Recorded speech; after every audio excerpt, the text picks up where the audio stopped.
Principal and CEO, Singapore Polytechnic, Mr. So Wai Hua, members of the Board of Governors, distinguished guests, parents, graduates, ladies and gentlemen. Good morning, my name is Richard Tan. I'm very, very, very happy to be here. First and foremost, congratulations to all graduates, your parents and lecturers of the Singapore Polytechnics on this very, very special occasion. You've all worked very, very hard and you should be proud of yourself. Now, graduates, let's appreciate all your lecturer and your parents here. Please help me give them a big hand, come on.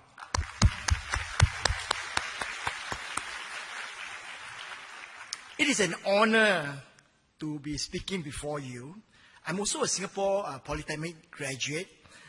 I'm very, very fond. I have very fond memory of this wonderful place. And some of my best year and fun year are actually spent within these walls.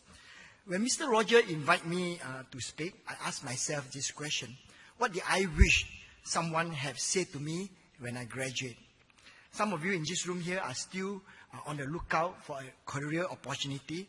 Some of you here may already found jobs, or some of you who would like to go for further study. Whatever it is that you have planned for your life, I'd like to share with you some short story that I hope will be of use to you. Now, ever since I was 10 years old, I've always wanted to be an electrical engineer. Now, let me share with you the background. Now, I'm a second-generation Singaporean. Both my parents are from China, and my father was a tricycle rider, and my mother a very simple housewife. We were staying in an old house near Mustafa, Little India. One day when I came back home, I was about 10 at that time, I witnessed my mother was having an unpleasant argument with a man. I recognized he was our neighborhood electrician.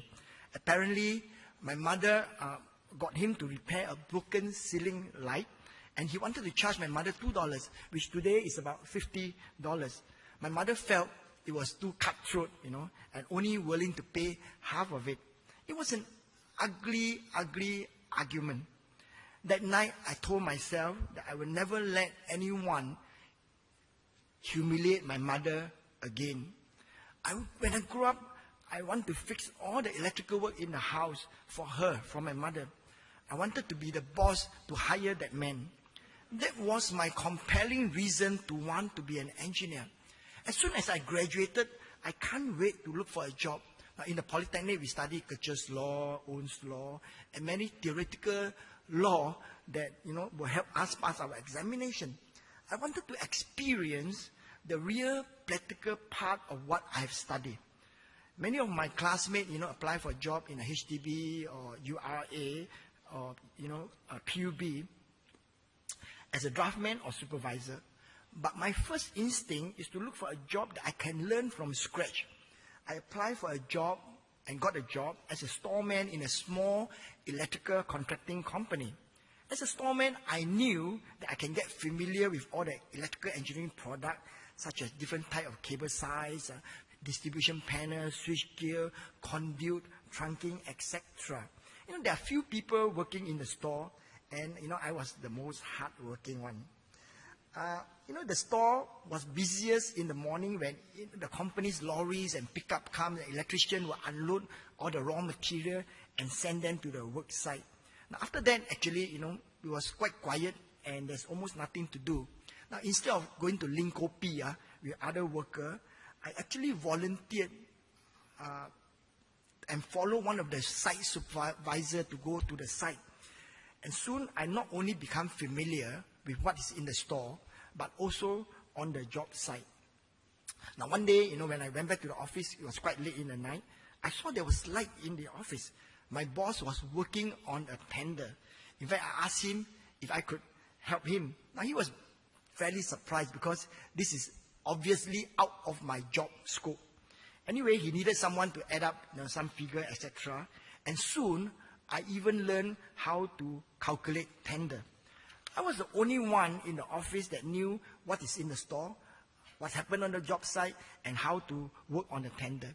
In just 6 months, I was promoted above my superior and became the right-hand man to my boss.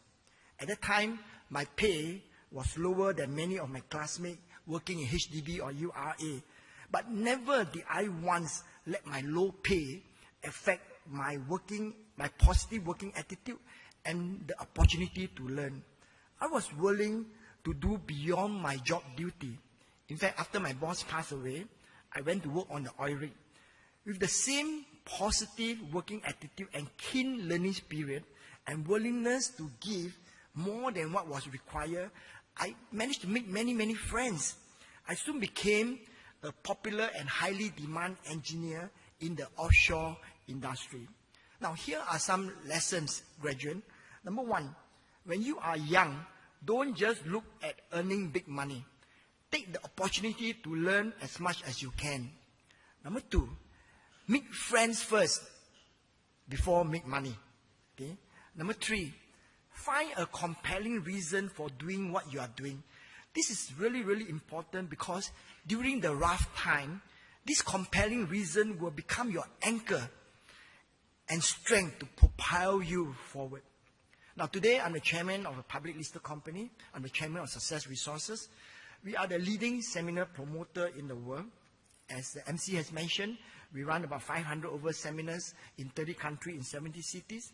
We promote world-class speakers like Sir Richard Branson, President Bill Clinton, UK Prime Minister Tony Blair, the world #1 success coach Anthony Robbins, Robert Kiyosaki, and even the current US President, Mr. Donald Trump, speaks on our platform.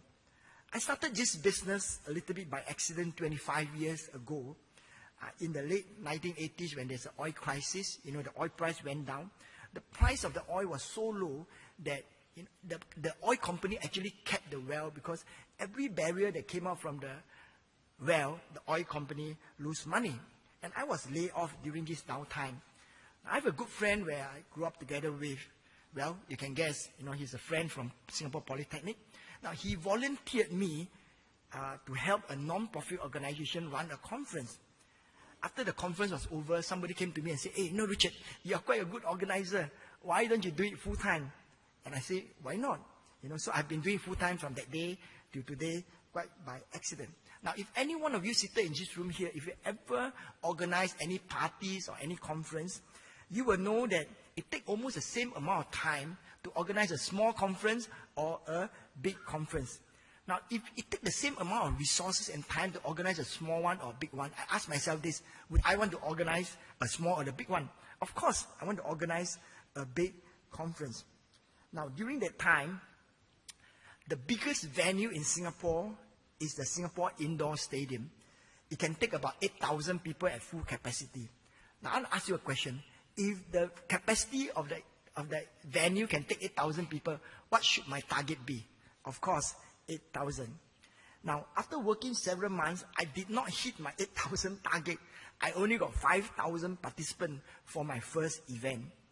It was only a few months later that someone told me it was the largest non-trade business conference in Singapore. The lessons here are as follows. Number one, you don't need to know everything to start doing something. In the street of Singapore, there are many, many people, smart people, maybe smarter than you and me, more qualified than you and me. They are still waiting to find out about everything to start doing something. Now, I did not obtain any formal qualification on how to run a conference. I never worked for any formal company that runs a conference. I have totally no experience. Now, if I have worked for a conference company, my supervisor will most probably stop me and say, "Richard, are you crazy or stupid to want to organize a seminar in the Singapore Indoor Stadium?" Because no one ever do that. The largest non-trade seminar in Singapore at that time was only about 700 people. Because I did not work for any conference company before or have any prior experience, I don't know what cannot be done. Secondly, don't be afraid to think big. Now, I want to ask you a question. Where does thinking come from? 2 feet from your heart. How much does it cost you to think? Nothing. And because it costs you nothing to think big, right? I aimed for 8,000 people. I did not achieve it. but I still get 5,000, which is still a record. Don't be afraid to aim for the star. Even if you don't hit the star, you will hit the moon. Now, the problem is not aiming high and not hit it. The problem is aiming low and you hit it. Number 3, today I did not end up doing the work as what I have studied in the Singapore Polytechnic. But the lesson I learned in the Singapore Polytechnic teaches me how to think. Now, with that thinking skill, I can apply it anywhere and be flexible. I've come to the last part of my presentation. Many magazines and newspapers interview me. One of the most common questions they ask is,